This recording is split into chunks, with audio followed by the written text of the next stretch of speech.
Entendre à Jean Lamarche des extraits je m'excuse, j'ai un blanc de mémoire de son prénom. Hélène Gauron. Oui. Elle est intervenue hier. Hélène Gauron s'est occupée du comité citoyen sur le transport en commun pendant quelques années. Et hier, elle annonçait qu'elle quittait ses fonctions, justement, concernant ce comité. Et Mme Gauron s'est beaucoup impliquée. Puis là, je pense qu'elle est tannée, de ce qu'on comprend. Là. Je l'ai entendue hier et tu lui as parlé tout à l'heure. Mm-hmm. Alors, il y a des questions à se poser concernant la STTR.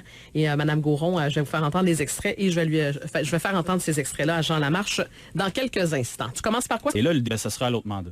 Je termine avec un extrait. Je vous fais entendre une dame qui s'est présentée. Vous connaissez bien Mme Gauron, du comité pour le transport en commun. Je trouvais son intervention fort pertinente hier. Elle a posé des questions et à jamais de réponse. Et c'est difficile d'avoir des réponses. Je vous la fais entendre. Félix lui a parlé tout à l'heure. Dans les réponses qu'on nous fait, ça n'a pas de sens.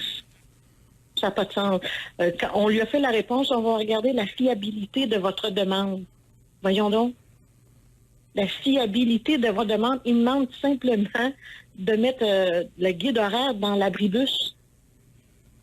Fait que devant puis aussi le fait qu'ils ont été à huis clos pendant 1 an, alors que les autres avaient recommencé déjà depuis 6 mois ou d'autres depuis 7-8 mois, ça nous a donné un message. On n'est pas intéressé à voir les usagers. On n'est pas intéressé à les entendre, puis on n'est pas intéressé à répondre à leurs questions. M. Lamarche, hier, elle a demandé l'argent qui a été investi pour la STTR, il est allé où? Puis, il n'y a pas eu de réponse. Mais en fait, il faut comprendre, Mme Gauron, c'est une habituée. Oui, je sais. Et elle a eu souvent des réponses. Elle a souvent posé ces questions. Elle a souvent eu des réponses de la part notamment de la STTR. Ouais. Là, elle revient en disant qu'elle est insatisfaite. C'est très délicat là, ce que je fais en ce moment. Là, okay. Mais je veux que vous sachiez que Mme Gauron a eu déjà des réponses.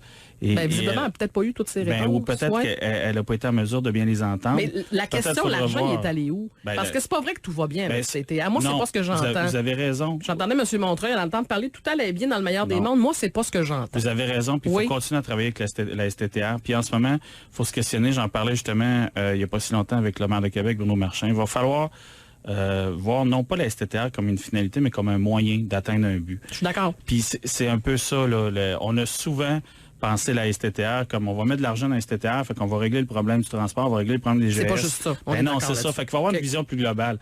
Puis ça, écoute, moi, j'en suis là en ce moment. Je suis en train de travailler là-dessus. Où est allé l'argent? Eux, ils vont vous le dire. On a une présentation bientôt dans le cadre budgétaire où ils vont venir nous le dire, mais je pense qu'il faut continuer à poser des questions. Parfait, c'est ça qu'on va faire. Vous êtes au bon endroit. Parfait. M. Lamarche, je vous laisse aller. Merci d'avoir été là ce midi. Merci Jean Lamarche, maire de Trois-Rivières. Au retour de la pause